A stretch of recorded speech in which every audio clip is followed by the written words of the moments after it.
Imagine it is 1972. The lunch bell rings in the bustling heart of Nairobi. Right, right. You step out of your workplace, breathing in the air of a free, independent Kenya.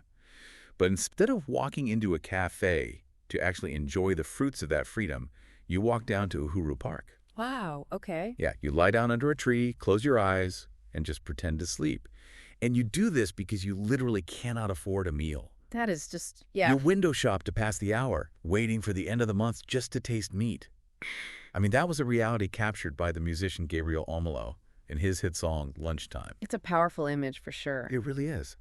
And it begs this massive question, right?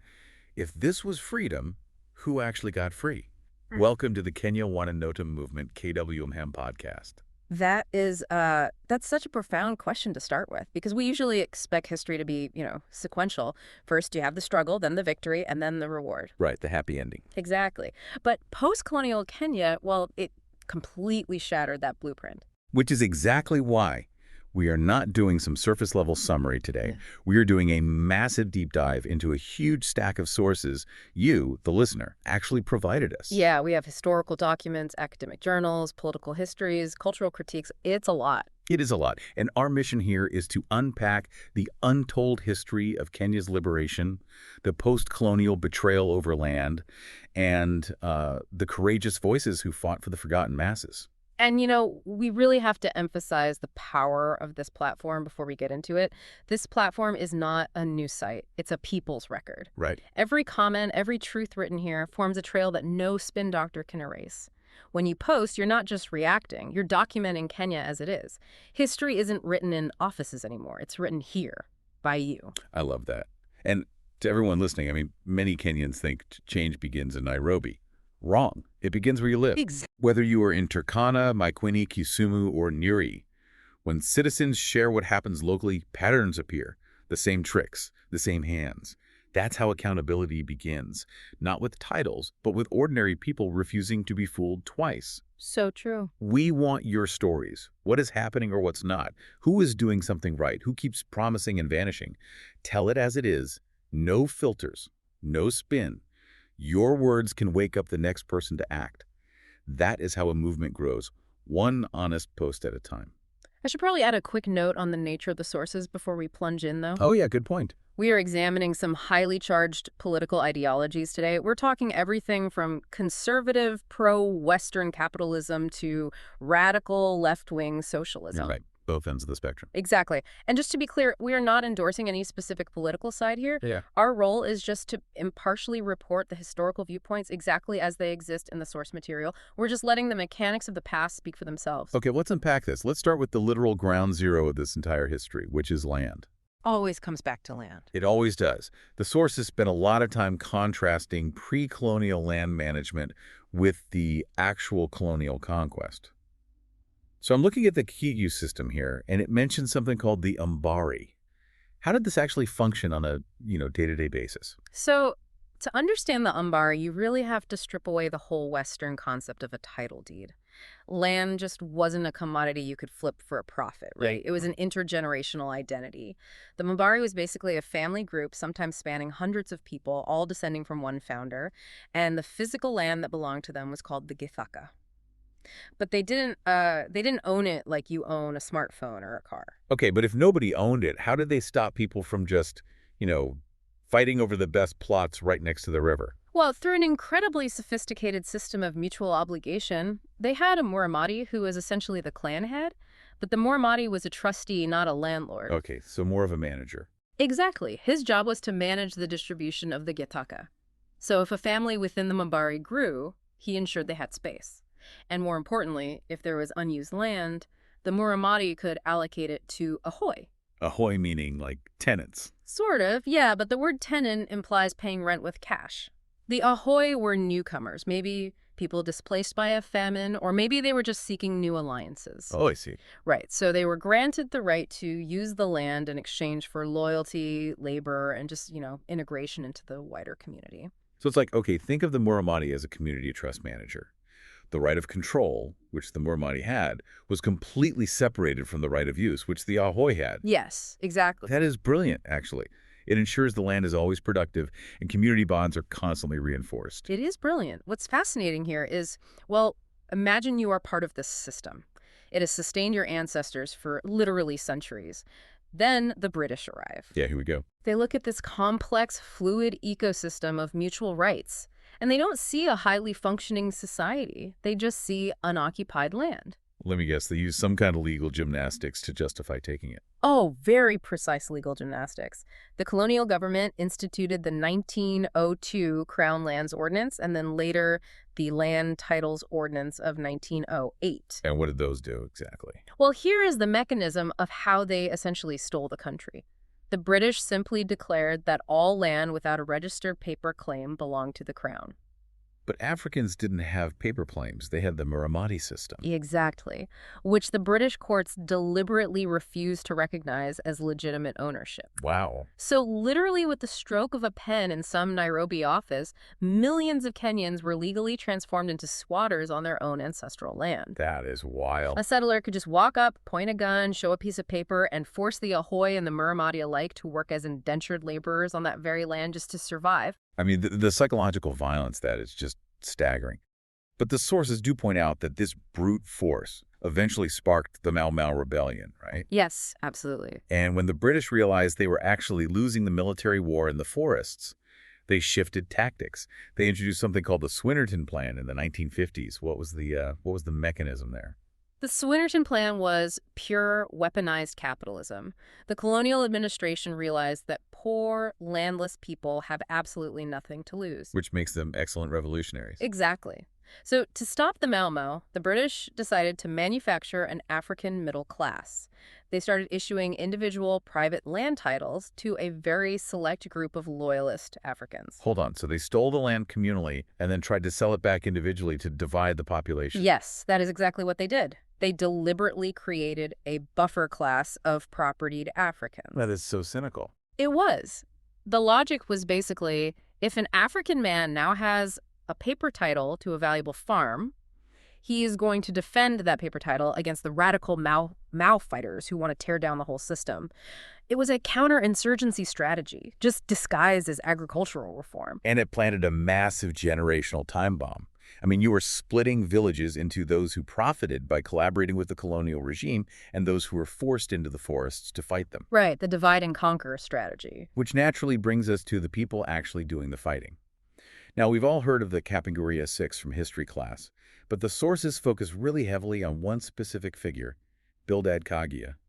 Who was he really, before the arrest? So Kaggia was born in 1921, and he wasn't always a radical. In fact, he actually fought for the British. Wait, really? Yeah. He was a staff sergeant in the British Army during World War II. He served in the Middle East and in Europe. But how does fighting for the British turn you against them? I mean, you'd think that would make him a loyalist. It was the exposure. Think about it. You're a young African man taught your whole life that the white man is this invincible, superior deity. Right. Then you go to Europe. You see white men crying, bleeding, acting cowardly, living in poverty. You visit Jerusalem. You realize the world is incredibly vast, and the colonial narrative back home is just a fabricated myth. And yet, despite fighting side by side with them, Kaggia returned to Kenya and faced the exact same systemic racism. He was still treated as a second-class citizen in his own country. That cognitive dissonance bleeding for an empire that treats you as subhuman? That's the spark right there. I read in the sources he even rejected foreign religion when he got back. He did, completely. He viewed the foreign iterations of religion as psychological poison meant to subjugate Africans. Wow. So he started Dinia Kaggia, or Kaggia's religion. He stripped away all the European elements and merged African spiritualism directly with fierce anti-colonial politics. But he wasn't just a preacher. Right. I mean, the man was a strategist. The sources outline how he took over the Clerks and Commercial Workers Union and then engineered a hostile takeover of the Kenya African Union, or KAU, specifically the Nairobi branch. Why attack his own side? Well, because he viewed the moderate elites running KAU as overly polite. They were petitioning the British for crumbs, Like maybe a few more seats in the Legislative Council. Exactly. But Kaggia demanded the whole loaf. He completely despaired of constitutional change. His unapologetic militancy drew him right into the inner circle, and he eventually joined the Mau Mau Central Committee. And that was the apex body directing the armed struggle from Kubai House in Nairobi, right? Yes, which made him public enemy number one. In October 1952, the British launch Operation Jock Scott. They declare a state of emergency, round up the leadership, and charge the Kapenguria Six with managing the Mau Mau. That's Jomo Kenyatta, Paul Ngei, Achieng Oneko, Fred Kubai, Karumba, and Kaggia. Right. And they're sent to Lokiton, this brutal prison in the Northern Frontier District. Their incarceration, which was intended to basically decapitate the rebellion, actually immortalized them. Yes. If we connect this to the bigger picture, their imprisonment really catalyzed the collapse of the British Empire in Kenya. It also heavily influenced the global human rights movement. The sources even note their imprisonment was a precursor to Amnesty International's whole concept of prisoners of conscience. Wait, there is a detail in the sources here that completely blew my mind. We say Kapenguria Six, but the sources mention a figure referred to as the seventh member, Zephaniah Yambu Mwakio. Who is he? Yeah, he is a perfect example of the forgotten heroes we never hear about. While the Six were at Lokitong, Mwakio was detained at Shimalatewa during the exact same period for his deep involvement in the Mau Mau. Okay, wow. Yeah, and he is the landowner of the site where the historic Kenyatta caves sit in Taita Taveta. His story reminds us that the struggle wasn't just 6 men. It was a sprawling network of thousands who just never made it into the national textbooks. And that leads us to the breaking of the dawn, right? 1961, the leaders are released. 1963, independence. Uhuru. The speeches are soaring, the flag is raised. The dream realized. Supposedly. But let's go back to that Gabriel Omlo song, Lunchtime. That soaring rhetoric immediately collides with an incredibly grim reality on the ground. Why didn't independence fix the poverty? Well, mainly because of a fundamental ideological schism at the very top of the new government over how to actually run the economy. Yeah. You had 2 totally opposing visions. Okay, what were they? On one side, President Jomo Kenyatta favored a conservative Africanization model. Meaning what exactly in practical terms? Meaning the capitalist property relations established by the British would remain completely intact. The state machinery wouldn't change at all. They would just, swap the white drivers out for black drivers. So the system itself stayed the same. Exactly. Kenyatta's priority was appeasing the departing British, securing foreign investment, and assuring multinational companies that their assets were perfectly safe. Yeah, to play devil's advocate for just a second here, didn't Kenyatta have a point? He's looking at a post-war economy.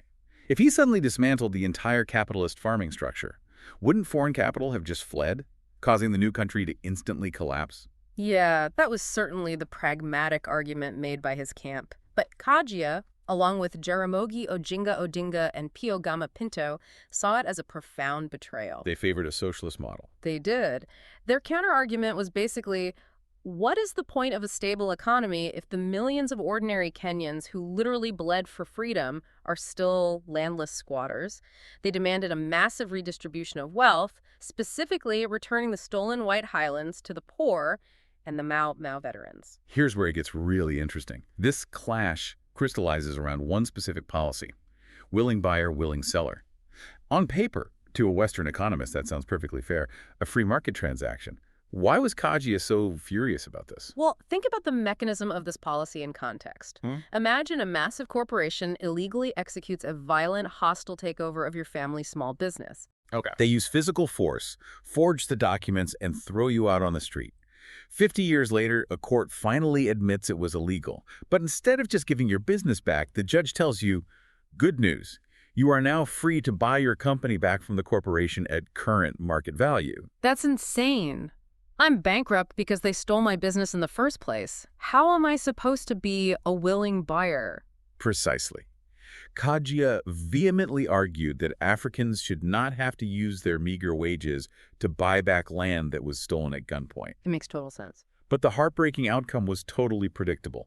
The elite politicians, senior civil servants, and rich businessmen, the people who already had access to capital and loans, they formed massive land-buying companies. Oh, no. Yeah. They swept in and grabbed the vast tracts of the former White Highlands. The Mau Mau fighters, who had lived in the forests for a decade and possessed literally nothing, got absolutely nothing. This ideological war culminates in a deeply personal betrayal, too. In 1964, Kaggia actually resigns from his post as Assistant Minister of Education. He just refuses to be complicit in what he sees as a neo-colonial government. Right. But Kenyatta doesn't just let him walk away quietly, does he? He wants to destroy him politically. No, he doesn't. Kenyatta actually travels to Kandara, which is Kaggia's own constituency, to publicly humiliate him. I have the quote from the sources right here. This is wild. Kenyatta stands before Kaggia's impoverished constituents and says, "We were not jailed to suffer. We were jailed so that we could be leaders.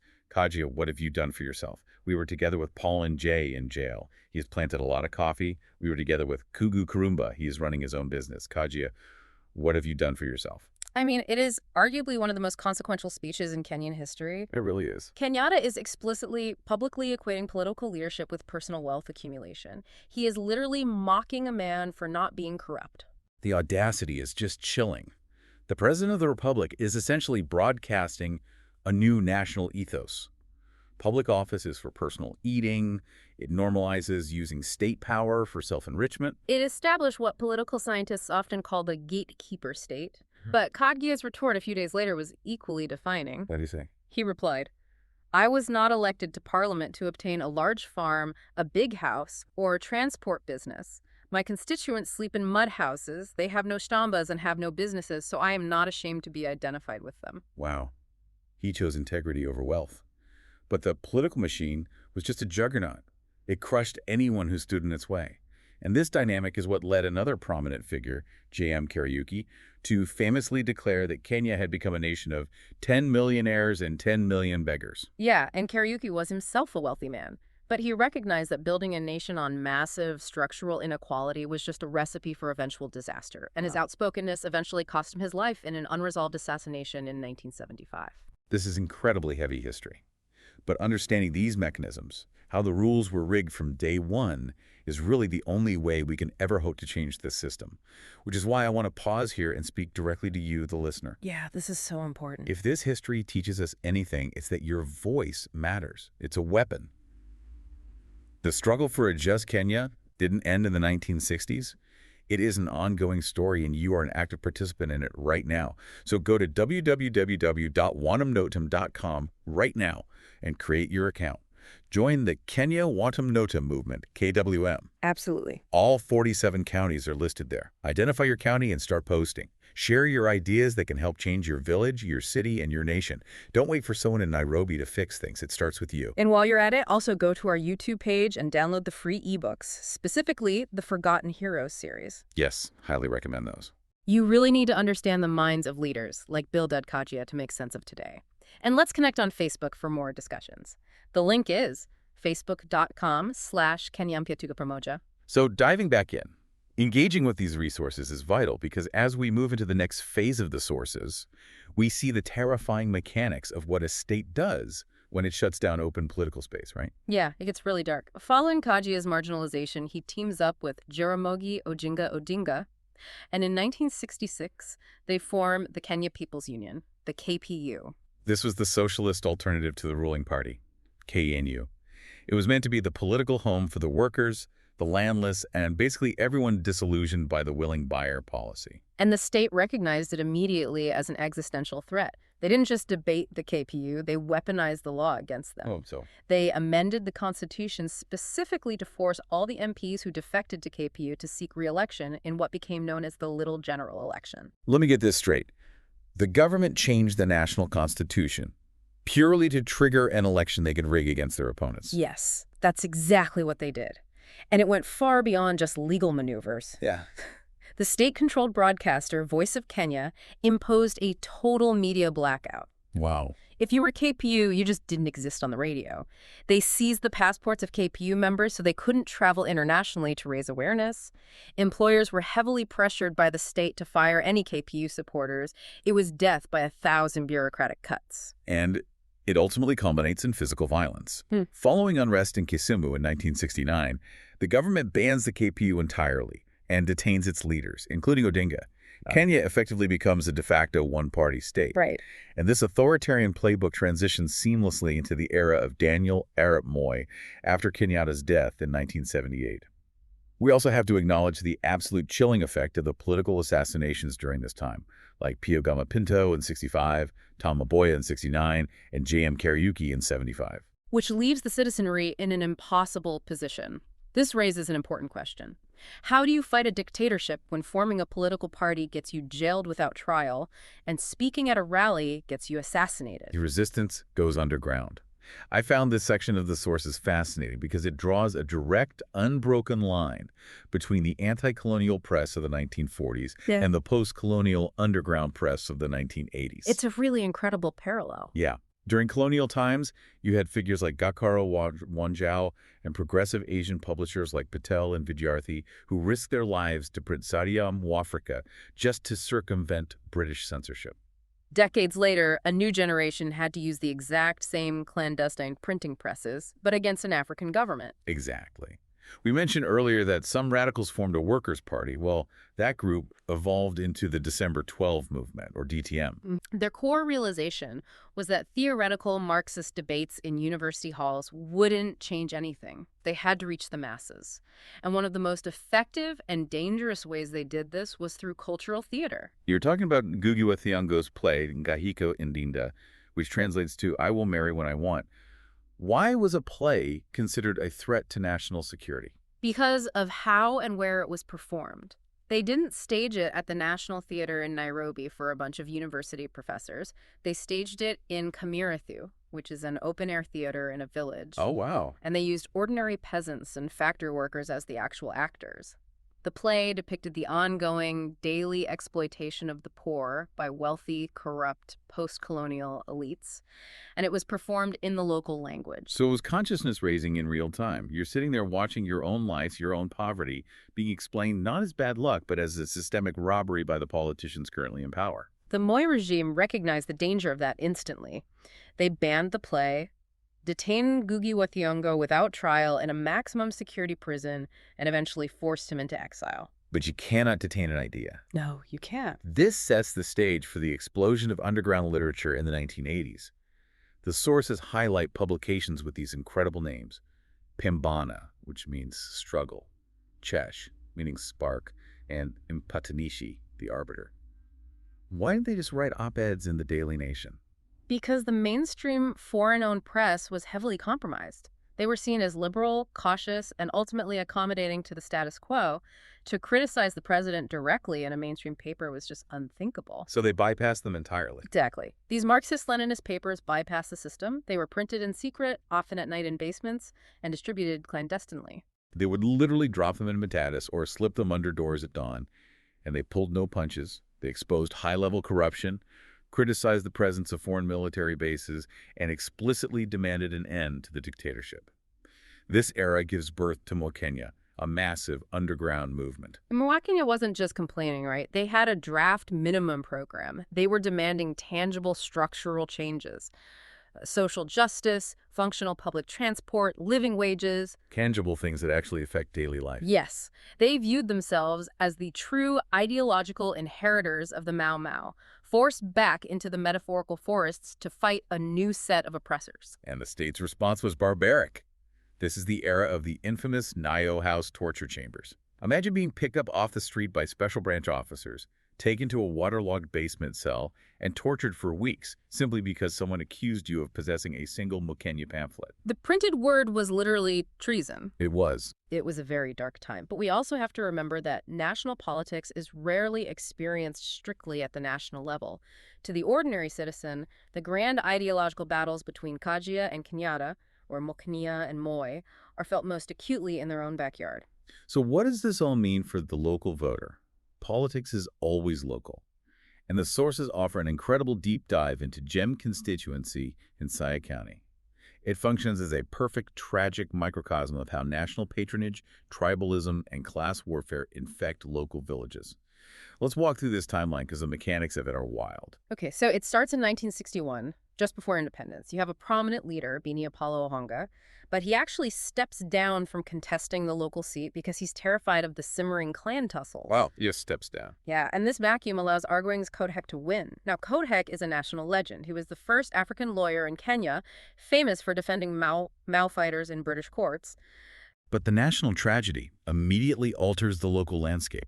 In 1969, Kodhek dies in a highly suspicious car crash.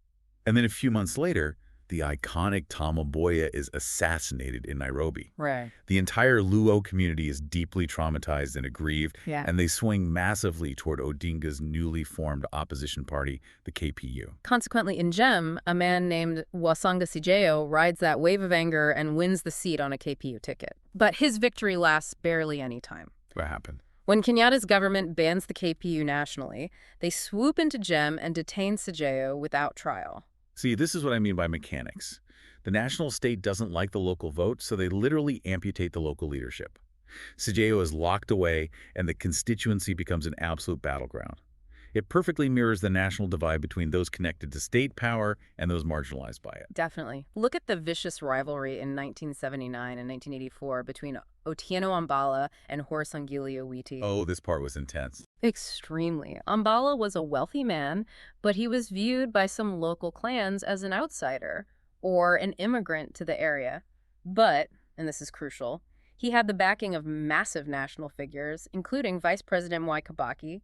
He represented the state machinery. And Horace Ongili was actually Ambala's former chief campaigner. I mean, the Shakespearean betrayal here is incredible. Yeah. Owiti turns on Ambala, taps into the local clan resentments against the outsider, and actually defeats Ambala in the 1984 election. But the national state won't let it lie. President Moi visits the area and publicly praises Ongili, hinting at elevating him to national prominence. Which just makes things worse locally. Right. This perceived interference from the authoritarian president throws fuel on an already burning local fire.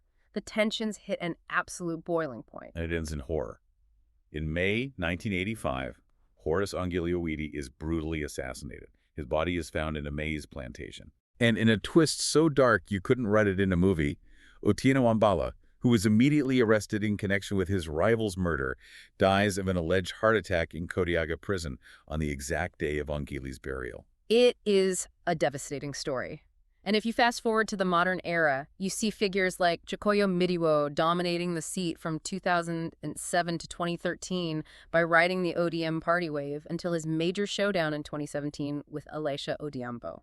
So the faces change. The faces change, the party acronyms change, but the underlying machinery, the weaponization of clan loyalties, and the desperate scramble for national party patronage remains completely intact.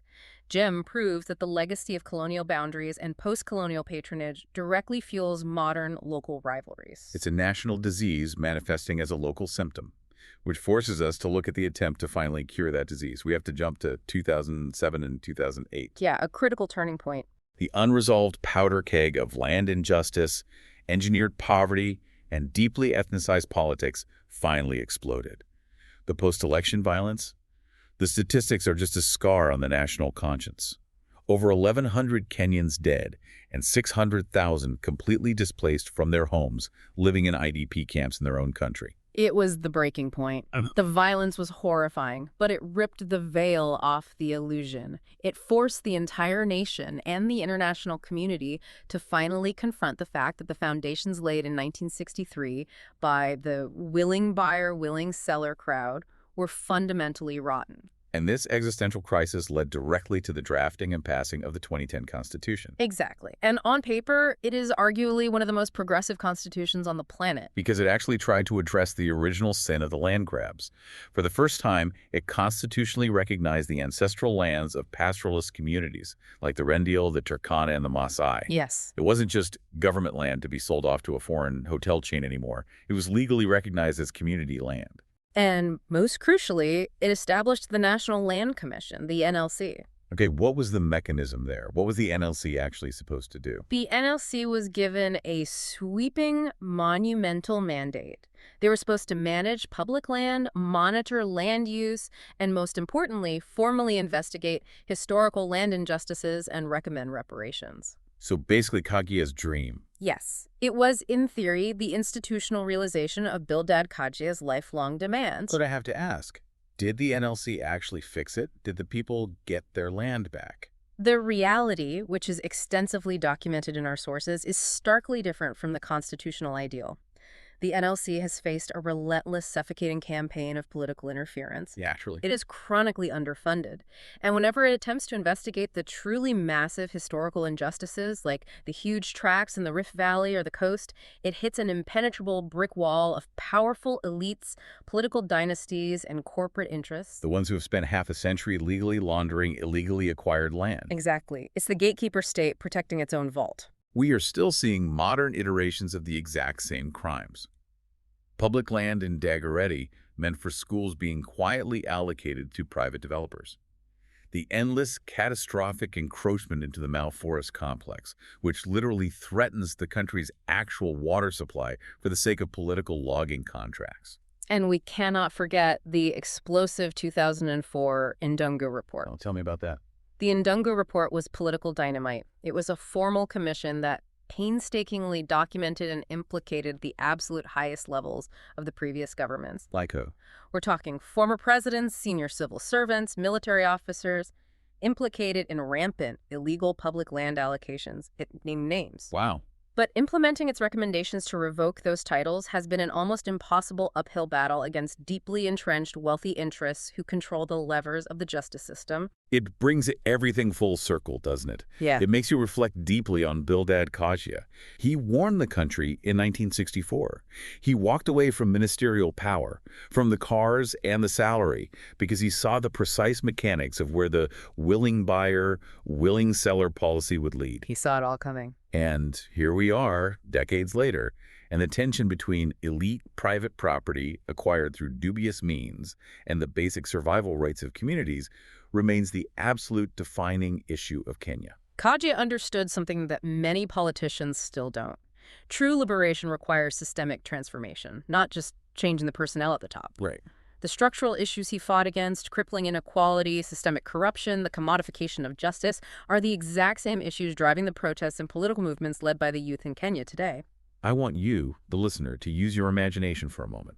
Picture Bildad Kaggia.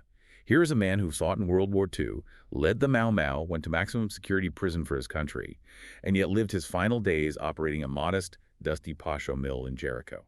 Yeah, in relative poverty. Exactly. He lived in poverty while his political peers literally owned hundreds of thousands of acres. Now imagine dropping Bildad Kaggia into today's political landscape. He looks around at the collapsing public services. He sees doctors on strike because hospitals have no gloves. He sees an astronomical national debt burdening unborn children. And the persistent, arrogant, it's our turn to eat mentality of the elite. Yes, flaunting their wealth. What would he do? He wouldn't negotiate for a slightly better tender. He wouldn't form a tribal coalition to share the spoils of a looted treasury. He would demand a total systemic revelation of integrity. Absolutely.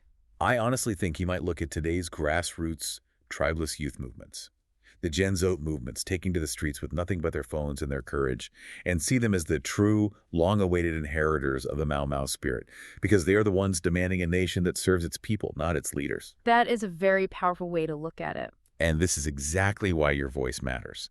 History is not a dusty textbook about the 1950s that you memorize for an exam. It is a living, breathing machine, and it's being built by you right now in your communities. Right. Visit www.wantimnotum.com, create your account, and identify your county among the 47. Start sharing your ideas, expose the rot where you see it, and highlight the solutions where you build them. And again, don't forget to head over to our YouTube page and download the Forgotten Heroes series, ebooks. Arm yourself with the history of leaders who stood for truth when it was dangerous. Yes, and join the daily ongoing conversation on Facebook at facebook.com/Kenyan. A national foundation built on a stolen blueprint will always be unstable. But recognizing that history, understanding its mechanics, well, that is the very first step to tearing it down and building something meant to last. Thank you for listening to the Kenya Wantim Notum movement, KWM.